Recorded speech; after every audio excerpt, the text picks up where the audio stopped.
Alrighty, welcome back to Shut Up and Ball.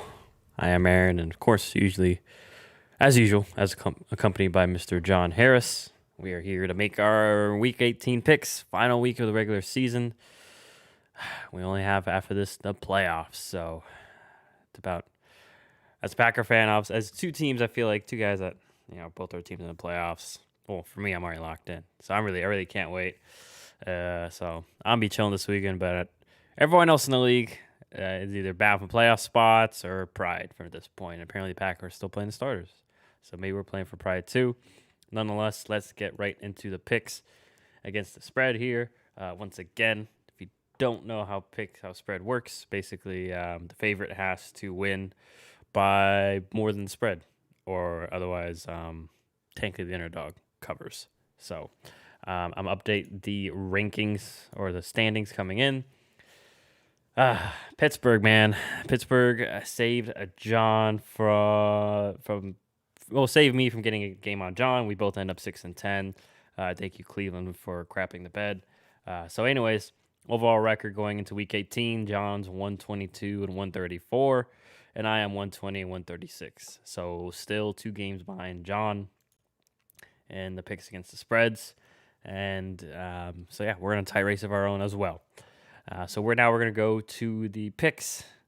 Going to start off with the Saturday games. First one here is Kansas City Chiefs. They are favored by 10.5 going to the Denver Broncos. I'll go first. I'll switch it up this time. I'll be quick with this one. I mean, it's Kansas City. So basically, I think the real question is for John and myself is, do we think Kansas City will cover? Because at this point, Denver's, I don't want to say dead in the water, but I believe they've already been eliminated from playoff contention. I would imagine, I'm not sure if it's confirmed if Teddy's starting because he has still been dealing with that concussion, but I would imagine it's another Drew Lock game, and it's maybe Drew Lock's last best chance to make his case to be the guy. And I really don't think that's going to happen, even though and still kind of am. Obviously, I'm still rooting for him, but as a former Drew Lock fan club president, it's tough, but I'm going Kansas City. I know the second half of Cincinnati was a little bit troubling, but I mean, it's just Joe Burrow and Jamar Chase are on a different level than what I think is on Drew Lock right now, and really almost any of those receivers at this point. And Kansas City, they just know Denver, and I think they'll be more patient with the run, so I'm going Kansas City to cover the spread as well. I feel like Drew Lock's gonna make a critical mistake or two, and especially this defense is gonna be is gonna want to redeem themselves after last week. So I'm going Kansas City to cover that 10.5-point spread. What about yourself, John?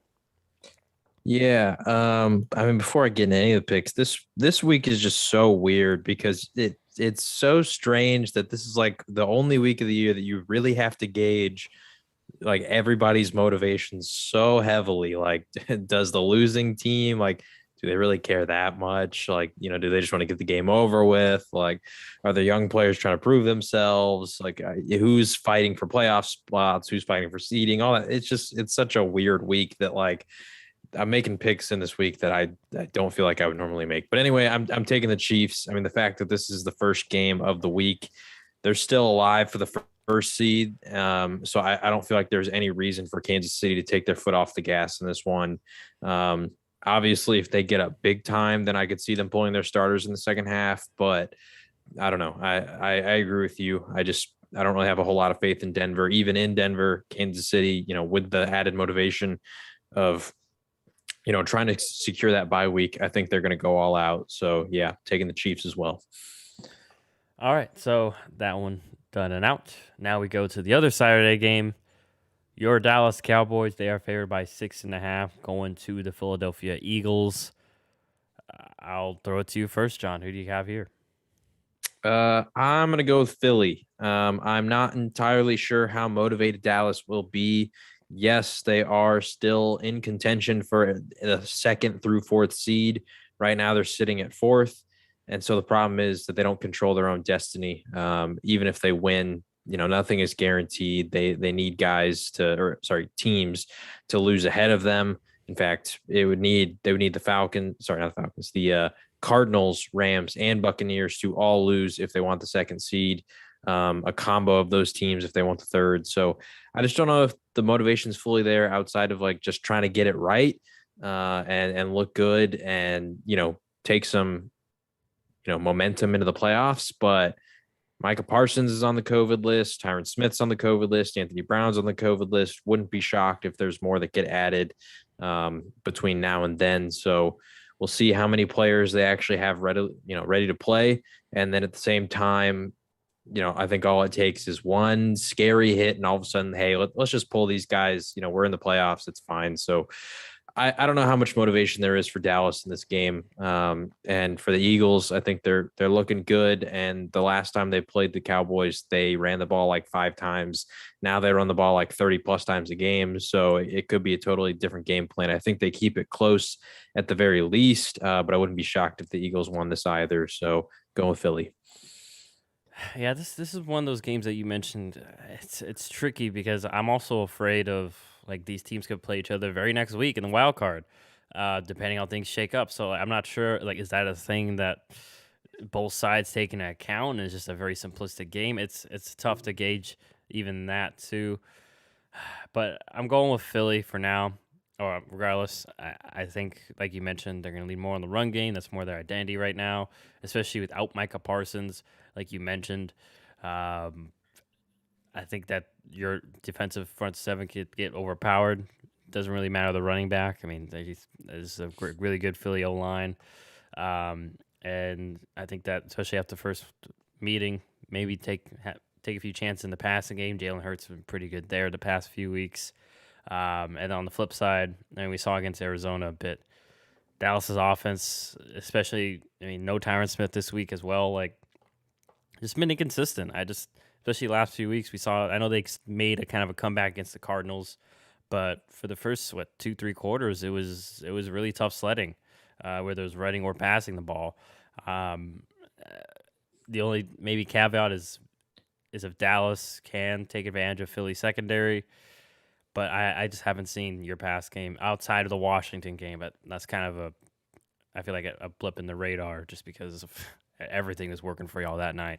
I'm just not confident in that yet. And maybe, too, Dallas, once again, just might hold some things back because of, like you mentioned, they don't hold control of their own fate, and they may play the Eagles again next week. So let's not show everything we got. Let's just poke around, try a few things, and see if we can add it to the game plan next week. So I am also going Philly.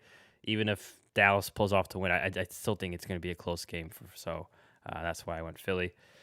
So, yeah, we both go Philadelphia there.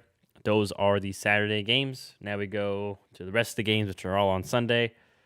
Starting with the Cleveland Browns at Cleveland. They have been knocked out of the playoffs. They're favored by 6.5, hosting the Bengals. If I remember correctly, I think the Bengals are resting Burrow and some other key players as well. Hence Joe Mixon, yes. Hence why Cincinnati's not favored. And I think, did Cleveland shut down Baker? Or I just heard that yeah, he's getting surgery. Okay, so probably will be Case Keenum. How do you feel about this one, John? This one's just weird because, like we just talked about, both quarterbacks are sitting. At first, I was going to go Cincinnati because I still feel like, the Bengals have plenty of players outside of Burrow and Mixon on that offense that can make plays. But honestly, I don't think for Cleveland there's much of a drop off from Baker to Case Keenum, just production wise for the offense. Like, I don't think they were amazing with Baker in there, and I don't think that that's necessarily going to drastically change with Keenum, especially since maybe this means that Stefanski will run the ball more. But also the key to me is that Cincinnati and their potential seeding hopes, they really rest on what happens in that Kansas City game. And I feel like Kansas City is going to take care of business there. And so that if that happens, that essentially shuts the door on any hopes the Bengals have at the first seed. And so, what motivation do they really have to win at that point? I'm not entirely sure, so then you're kind of locked in where you are, maybe you fall to the 4th seed, but like, is it that big of a difference? I just don't think the Bengals, if they're already resting Burrow, already resting Mixon, I feel like they'd be tempted almost to, hey, let's pull Jamar, let's pull T. Higgins, some of these other key players at some point in this game if, they see that the Chiefs have already won. So, yeah, I'm going to go with Cleveland here. Just simply put, I feel like even if they're going to, do the same thing and rest some guys, like say Nick Chubb doesn't play, like Dearness Johnson can ball out too. So I'm going to go with Cleveland. Yeah, I'm going Cleveland also. Same reasons you mentioned. And Cleveland just had, especially the Bengals do rest more than just those guys. Like you mentioned, just Cleveland has maybe a little more maybe just pride to play for. They were supposed to be a playoff team this year and they weren't. So I would expect Kevin Stefanski to really want to get a win to end the season, maybe carry them into the off season because whether they win or not, I think we can all agree pretty disappointing result in regards to the season as a whole for the Cleveland Browns. So John and I both go Cleveland there. Now we go to my Packers, Green Bay. They are favored by 3.5 going to the Detroit Lions.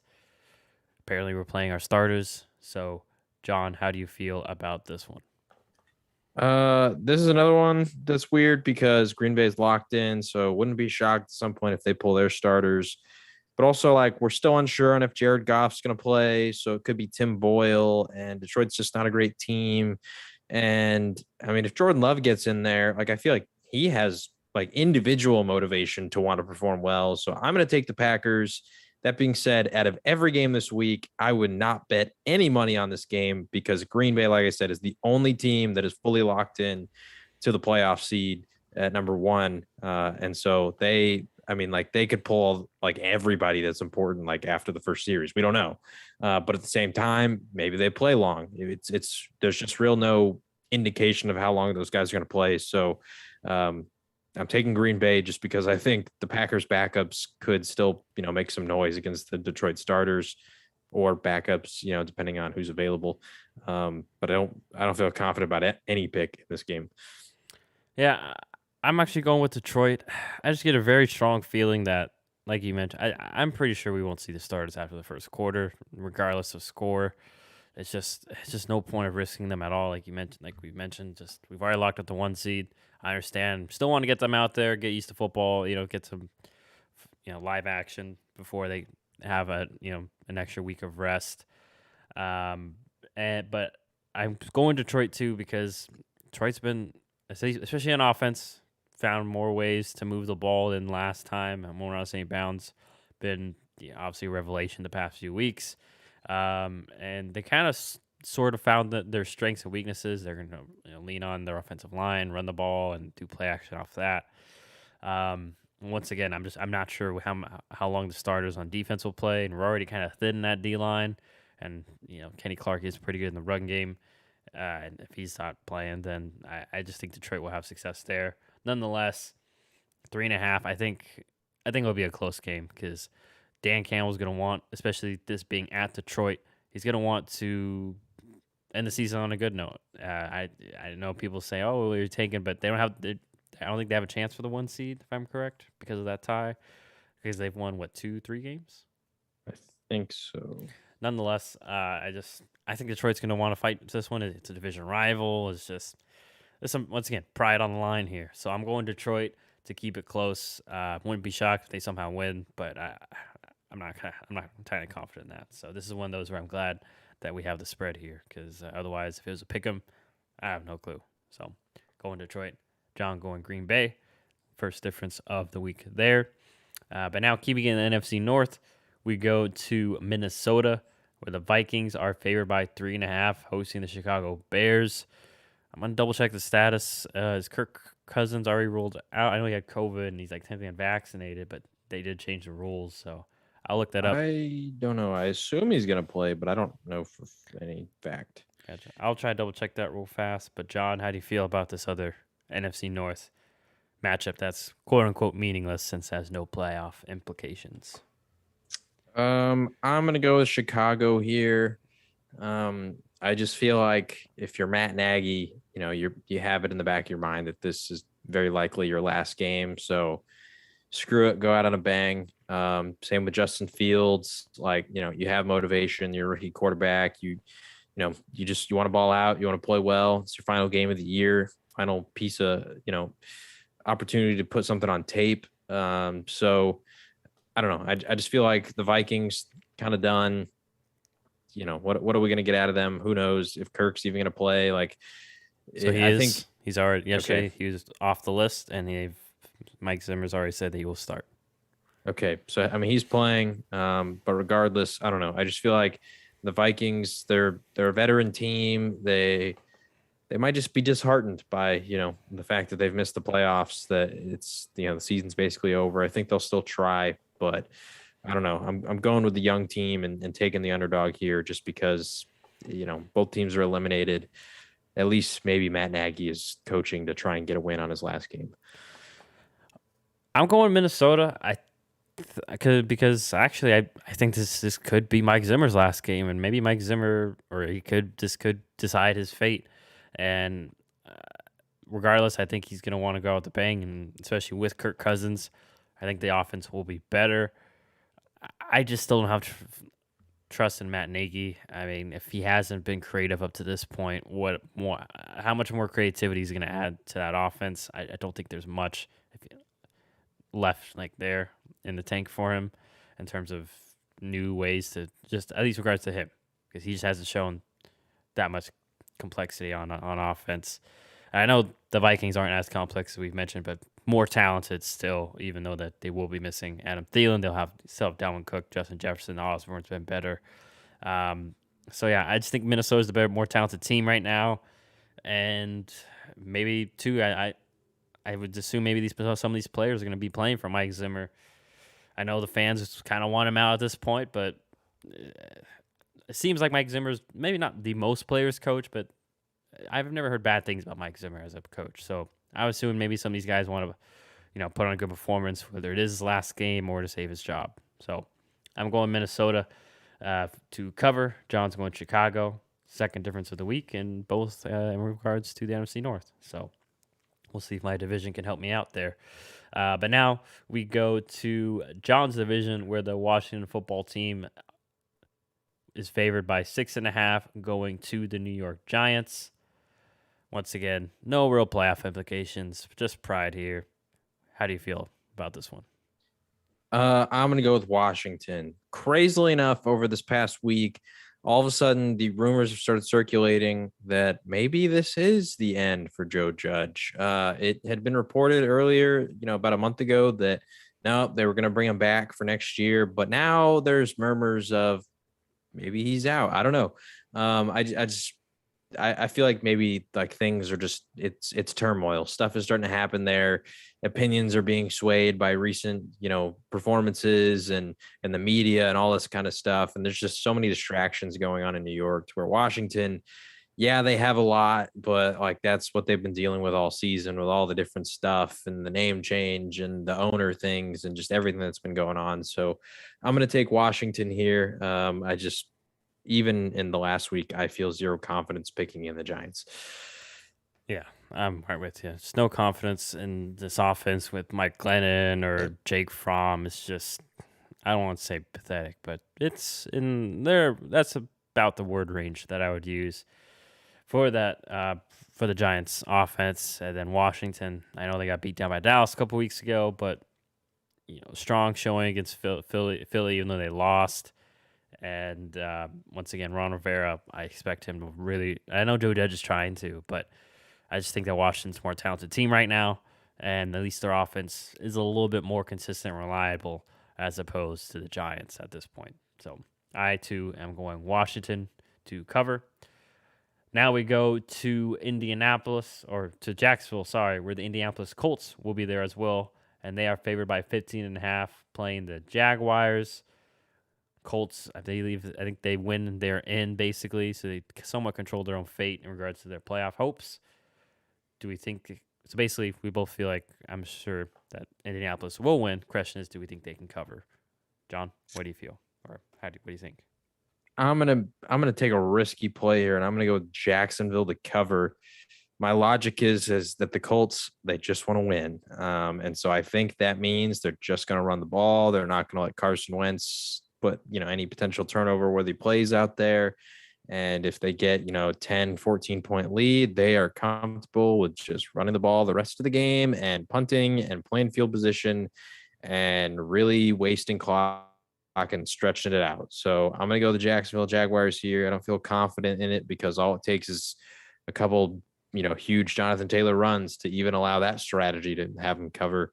But yeah, I feel like the Colts, because of the situation they're in, they don't want to do anything risky. They don't want a scare like Dallas had when they played Washington the first time, to where you're winning comfortably and then all of a sudden you throw the ball a little late when you shouldn't be, and pick six happens.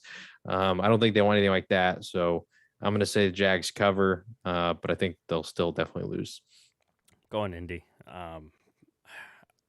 And once again, I mentioned last episode, don't really put the offensive struggles all on Trevor Lawrence. I don't think he's really the main person to blame. It's just not a lot of talent and not a lot of creativity on the offensive side of the ball. We already mentioned they lost basically both their running backs. The defense is a fast defense. It's a solid defense, but against a Colts team that's going to want to run the ball and has a good line, I'd say advantage Colts there. So I think the Colts will win and cover. I think this will be like a 28-10 game. I don't foresee a lot of success for Jacksonville, especially because the Colts, like we mentioned, still have something to play for, a playoff spot. And yeah, I just have no confidence in Jacksonville's offense to cover that spread. So I'm going Indy. John's going Jacksonville. Now we go to the AFC North. We're going to Baltimore, where the Ravens are favored by 5.5, hosting the Pittsburgh Steelers. Steelers still fighting for their playoff lives. Baltimore's trying to ruin that because Baltimore's out. Do you know if Lamar is still possible to play? If not, I'll check. I was just wondering if you know off the top of your head.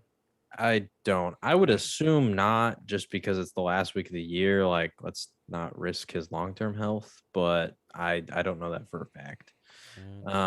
Yeah, Regardless, he's missed practice. Sorry, as of today, Thursday, he has not practiced at all this week, so probably will be Tyler Huntley. But go ahead. Sorry. Okay, yeah. So even if Lamar does play, I'm going to take Pittsburgh. I think that they're desperate. They're trying to get into the playoffs. So the underdog strategy, for the most part, has not failed me this year. I mean, there's been a few times, but taking the underdog Steelers has worked out. And I think between the two teams, the Ravens are really feeding off of their simple hatred for the Steelers. And the Steelers have their hatred for the Ravens, but also they want to make the playoffs and they have to win to try and have a shot. So I'm going to go with the Steelers here. And yeah, just, tried and true underdog Pittsburgh strategy. I hope it pays off again. Yeah, they might save you again, but I'm going Baltimore. I think there's no pressure on Baltimore. I know like they want to, but there's no real pressure on Baltimore. As a Pittsburgh, they have to win to get in, and I just don't have. I know I don't want to be seen as a Big Ben hater right now, but I have no confidence in the man, especially away from home. I know they had a solid home game, but in Baltimore, I think they do like to force the issue, and I think that they will load the box and basically force Big Ben to beat them. And I'm not confident if he will. I know the last game came down to that 2-point conversion, and I know it was Lamar Jackson playing that, which does scare me because now you're going from him to Tyler Huntley, and obviously Lamar's better than Tyler Huntley. But I won't be surprised if Baltimore has a few tricks up their sleeve this game. Once again, last game of the season doesn't mean anything. John Harbaugh, right? Yeah, Jim's in Michigan. Yeah. I always mixed the names up. I know I can see when I see the face. I know, like, anyways. I got more confidence in Baltimore as a whole, and I just think that they're really gonna ride that let's screw over Pittsburgh mindset, and so we all sit on the same couch at the end of the year. So I'm going Baltimore, and John's going Pittsburgh. So that'd be another difference for us there. But now we go to Houston, where the Tennessee Titans, they are favored by 10.5, going to the Houston Texans. Tennessee trying to stay alive. I think if they win, they secure the 1 seed. So the destiny is in their own hands. John, do you think Tennessee, basically, I'm assuming we both think Tennessee will win. Do we think that they will cover? Yeah, I think that they will. The Titans are they're in a different spot, to where not only are they playing, for playoff seeding and playing to get in and all that kind of stuff, but they're playing for the 1 seed. And if they win, they've secured it. That's it. They get a bye week. And so I think the added motivation of we could just take next week off. So why don't we just go all out this week to ensure that we can? I think that's going to fuel them to a big victory here. Also, you get Derrick Henry back, after your bye week potentially. So I think there's the added motivation of really wanting to get that bye week so that he can have another week to rest as opposing to having to come back next week during the first week of the playoffs and play a wild card game. And then also, once again, I think that they can remember back some of their previous playoff defeats in which they had to go travel to the other team's stadium, and that's where they were catching their losses. And so I think them wanting to have home field, play in front of their fans, like I said, the Derrick Henry stuff. I wouldn't be shocked if Donta Foreman has a massive workload in this one because hey, buddy, this is your last game starting, so go all out. Prove to the world that you can be a starting running back elsewhere, and have a good game, and then help us get the first seed. Honestly, wouldn't be shocked if this. I'm not sure about the last start for him because it's still. I know Derrick Henry's superhuman. I'm still concerned about how quick he's coming back, but I'm not Derrick Henry and I'm not the Titans medical staff, so I don't know. It's just. But in regards to this game, I'm right with it. I think Tennessee wins this one. They have a good defense that they can lean on, and at this point, like you mentioned, the offense just has to get by really, and wouldn't be shocked if defense makes a few plays and opportunities for Tannehill and this offense to take advantage. Still have AJ Brown there as well, and he's been really good. I know he wasn't great numerically last week, but they were just leaning on the run. That they were beating the heck out of Miami, so they didn't need to force the issue. And I wouldn't be shocked if this game goes that way too. I don't think it'll be 34-3, but I think Tennessee will win this one handily as well and lock up the 1 seed. So, yeah, we both go Tennessee there. Now we go to Atlanta, where the New Orleans Saints playing for their playoff lives as well. They are favored by 4.5, going to the Falcons, who are eliminated. So Falcons just trying to play spoiler here. John, who do you have here? I think the Saints will win, but I'm going to say that this game is close. I believe the Falcons beat them the first time they played. Now they're playing at home. Obviously, like we talked about, they don't have the added motivation of trying to make the playoffs, but with the way the Saints offense is right now, sort of similar logic to how I talked about the Colts, like they just want to win. And so, if they have the lead, I think they're going to run the ball a lot. Play conservative, rely on their defense. They have a good one. Wouldn't be surprised if this is a pretty low scoring affair, like a 21-17 kind of game. So I'm going to go with Atlanta here to cover. I still think the Saints win, but I think it's going to be pretty close. Yeah, I think the Saints will win as well, but I think the Saints will cover. I think they're off. I'm not sure. I'm trying to find when they played last. I think it was week 9. Okay, I see. Falcons won 27-25. See, that game is tough because that was a Trevor Siemian game. Right. And I think, sorry, I was just double checking. But with Taysom Hill, big offensive line, Alvin Kamara and Mark Ingram, Atlanta has issues against big offensive lines and just power running teams. And I think that's what the Saints are going to lean on this time. And then, maybe a few play actions or other sort of plays with Taysom Hill off of that, and especially with the news of Calvin Ridley this week, just another thing that Atlanta has to deal with, and I just think that Sean Payton, I think he'll have some answers for this Atlanta defense, simply put, and I think they'll really put their mark on this game and win it and try to get in the playoffs because once again I think that scary team to play in the playoffs just because of matchup wise. My Packers would hate to see them, and I know the Bucs would hate to see them as well. So, I'm going New Orleans. Kind of a gut feeling there, but I wouldn't be shocked if Atlanta covers. That does scare me just because they always somehow manage to stick around in these divisional games. So, another disagreement there. Now we go to quite an easy one in the AFC East, going to Buffalo, where the Bills are favored by 16.5, hosting the New York Jets. Basically, John, do you think the Bills will cover? All these big spreads, they're always tough. But for the Bills, I think they will. They're at home. The last time they had a massive spread like this, I think I picked against them and I was wrong. Buffalo just sort of has that, that big boom potential every week to where they can put up 35 points, off the back of a monster Josh Allen performance. But the real reason I think they're going to cover is actually Devin Singletary has emerged as a really solid option out of this backfield. So I think that he just makes their offense more well-rounded and it gives them the ability to sustain longer drives to where teams can't just sit there and try to stop them in one way and one way only. Really, the Jets, the reason they had success last week against Tampa was Tampa couldn't run the ball at all. And I think with Buffalo, with Josh Allen's ability to run and Devin Singletary's ability to run, that's going to help their offense just really get moving. So, yeah, I'm going to take the Bills to cover. Yeah, I'm going Buffalo as well. And even if the run game doesn't work, like you mentioned, I just think that I don't think the Jets secondary can really match up with Josh Allen and Stephon Diggs.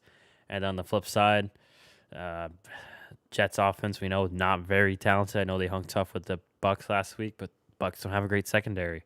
And Bills have a pretty good secondary. I know they're missing Tre'Davious White, but very well coached, especially the two safeties.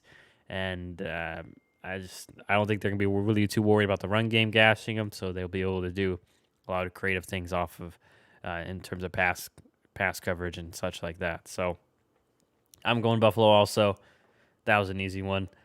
Keeping it in that division, though, we go to the New England Patriots, who are favored by 6.5, going to the Miami Dolphins. Who do you have here, John? For this one, I'm gonna go with Miami. I just think it's gonna be a close game regardless. I wonder how the Patriots offense is gonna be able to move the ball. Just because I think the way that the Miami plays this man coverage blitz scheme is really effective. Also, over the last couple of years, Miami has given New England some fits. I mean, even to start this year, the Dolphins came out and they won a close one. So I don't know who wins. I think New England's definitely the better team. I think on the other side, Tua is going to struggle as well. And so I just feel more confident in both defenses than I do both offenses. So I'm going to say it's going to be a close game. I'm going to take Miami to cover the spread.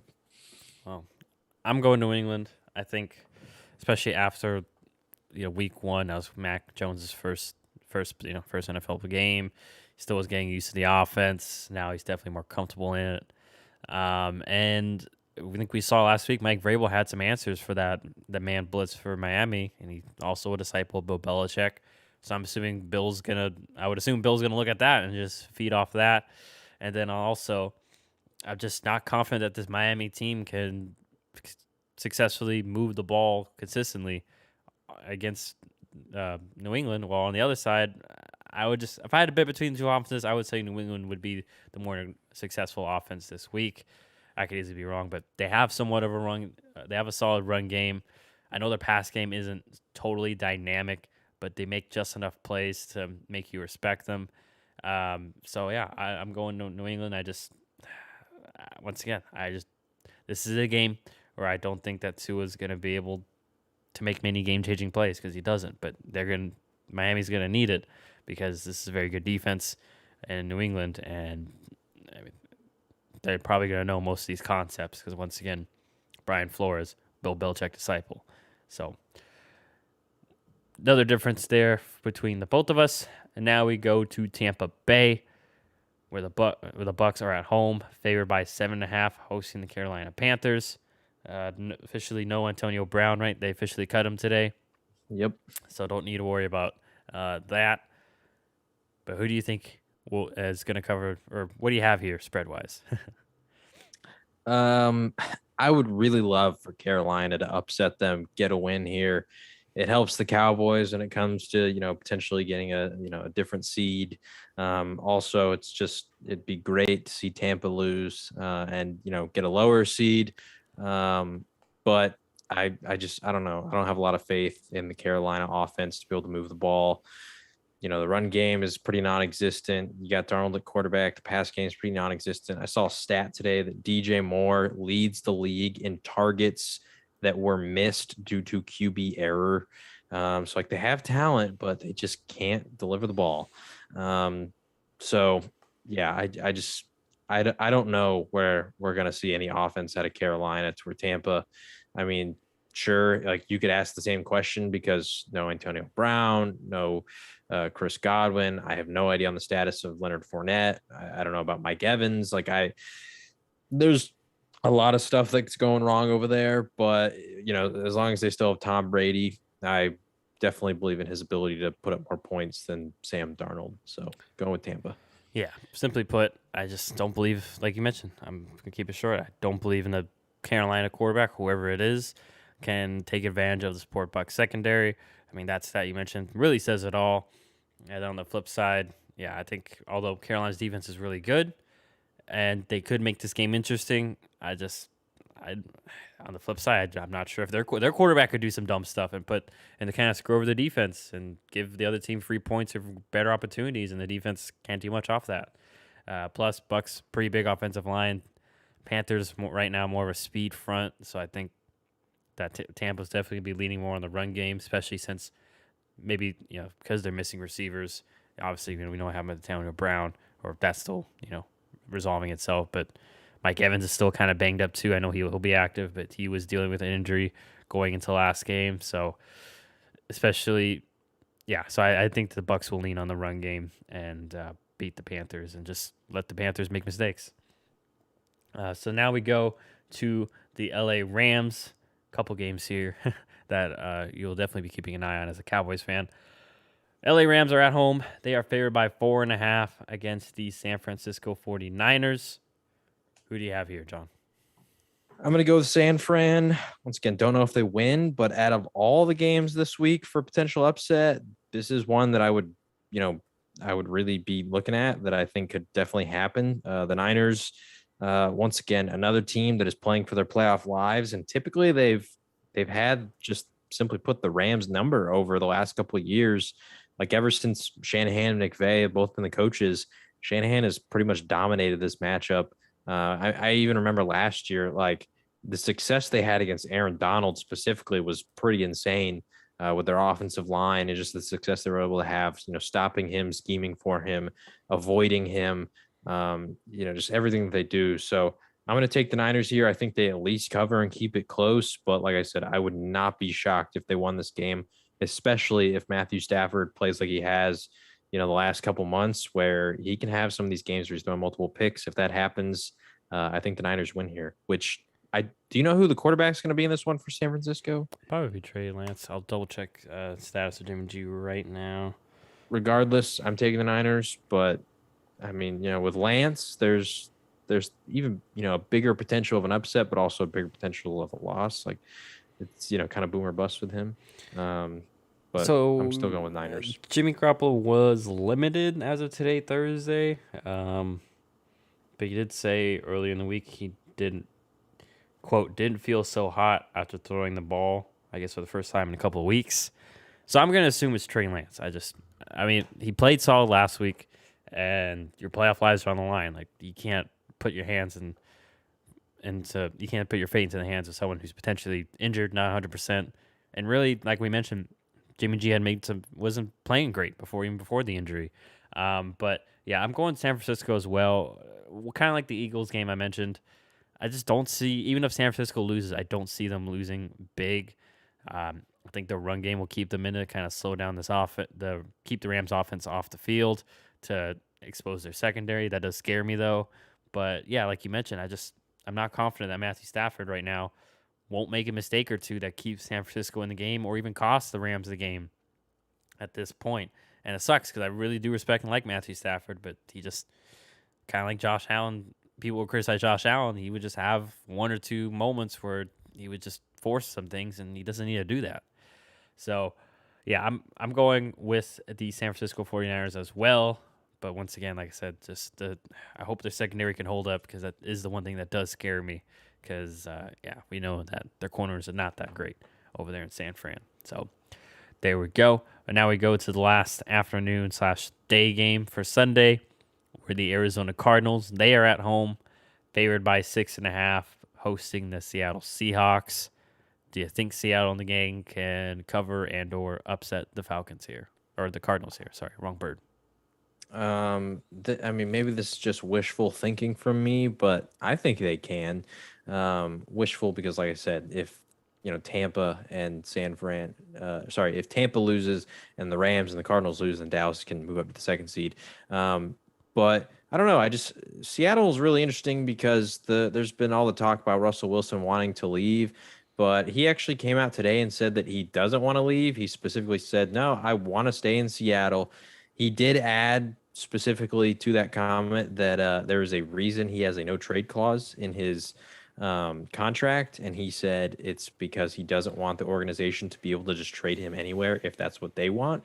So maybe the actual fuel to these rumors is Seattle potentially wanting to move on. I don't know. If that's the case, maybe Russell's motivated here, just want to come out here and get a win. It's a rivalry. The Cardinals and the Seahawks over the few years, have had some really good games. I mean, even that classic moment of the DK Metcalf chase down, like they've had some good ones over the years. So, like I said, maybe it's wishful thinking that I'm hoping that they can win. But I think there's a chance they keep it close. I worry it could get out of hand. Um, but at the same time, I don't know. I mean, Seattle, their defense, as they're not super talented, they're not amazing, but they tend to step up in these divisional games. So wouldn't be shocked if that was to happen here. Yeah, I'm going Arizona to win and cover. I'm just not confident in Seattle's offense, especially against a good Arizona defense. And this is a fast Arizona defense too, so not like Russell Wilson can escape and make magic. Pretty sure everyone that listens already knows how just disappointed I am with Seattle's creativity on offense. Let's just line the same guys up in the same spots every time and just run goes or simple routes. No, let's not motion people. It does scare me though. They've been having really good success in the run game. Rashad Penny's been really good as of recent. But nonetheless, two on the flip side, I think Kyler in the offense. So this has to be your get back on track game for the playoffs, especially with seeding implications. And especially with no Jamal Adams, I don't see any difference makers that can make plays or just really or ruin plays for Seahawks against the Cardinals. So I am going with Arizona to win and cover. I'm not confident in Seattle just schematically and talent wise too, because maybe that's why they want to trade Russell is because they're realizing we don't have that much talent to begin with. We had the few we're top heavy, but we don't even have that much talent up top besides guys we can probably list on one hand. DK, Russell, Tyler Lockett, Jamal, and maybe Quandre Andre Diggs. Diggs. Yeah, Yeah. like at that point. So I'm sure there's gonna be around Seattle fans saying, "Well, you missed Jordan Brooks and Bobby Wagner." Sorry, but yeah, like barely any play you can fit on one hand. So that is the Sunday games, and now for the Sunday night game, this one is basically it's a play to get in, right? You win and you're in. Winner gets in, and that is between the LA Chargers. They are favored by 2.5, going to the Las Vegas Raiders. I'm sure this will be an exciting game. I think they had that overtime game last year, right, where he had Yeah. to sneak it in to win. So who do you think here is going to win, or at least cover here, John? I'm gonna go with the Chargers. I think they're the better team. The last time these two teams played, the Chargers won 28-14 pretty convincingly. I mean, the Chargers were at home that time, but even then, Chargers home game isn't really a home game. So yeah, I don't think the home field advantage is that big of a deal. And also, like I said, I just think the Chargers, they're the more talented team. I believe in their offense's ability to score points to where with Las Vegas. I mean, they had an impressive win last week against the Colts, but it was really like the way they've been winning is their defense. They held the Colts to, I think it was 17. The week before, they held the Browns to 14. I don't think they can do that with Justin Herbert in this offense. So I'm going to take the Chargers just because, like I said last week when I picked the Colts, even though I was wrong, I was right about one thing. That's I think the Raiders offense is sort of capped out at about 20, 24 points, and that's kind of it. Yeah, I'm going with the LA Chargers also. I think, especially in a game of this magnitude, I think this is a game where Justin Herbert steps up and balls out, and I think that they'll be able to take advantage of the Raiders' defense. With Eckler and Keenan Allen and guys recently like Palmer and Guyton have been a little better as of recent, and obviously they still have Mike Williams. But also the defense for the Chargers. I mean, last week I expected them to get ran all over, but they they didn't, and I think too, especially like you mentioned, against this Oakland team who doesn't have nearly as scary weapons on the outside as I think they played Denver last week, right? Right, the Chargers. I was trying to remember I had that correct. Yes. Yeah. Yeah. Yeah, Yeah. like not nearly as scary weapons on the outside. So I think Brand Staley will be able to invest more in stopping the run, and I just don't think that. Besides maybe Hunter Renfro, I don't think that any of these wide receivers scare you. And even then, Hunter Renfro's a slot guy. He's not gonna beat you deep as much. So yeah, and the only thing that does scare me is Derek Carr. He's been playing really well, and he can make some magic and have a really good game also and keep them close. And but since we both pick LA, not too worried about that. If I lose that, I lose that. But I expect this one to be a good one, and I wouldn't be shocked if our friend Mike is in our ears if if Oakland pulls it off. Or sorry, Las Vegas. I keep saying Oakland, Las Vegas. So those are the picks for Week 18, last regular season week. From here on out, we'll be picking less games, much less games. But now we go to what probably will be what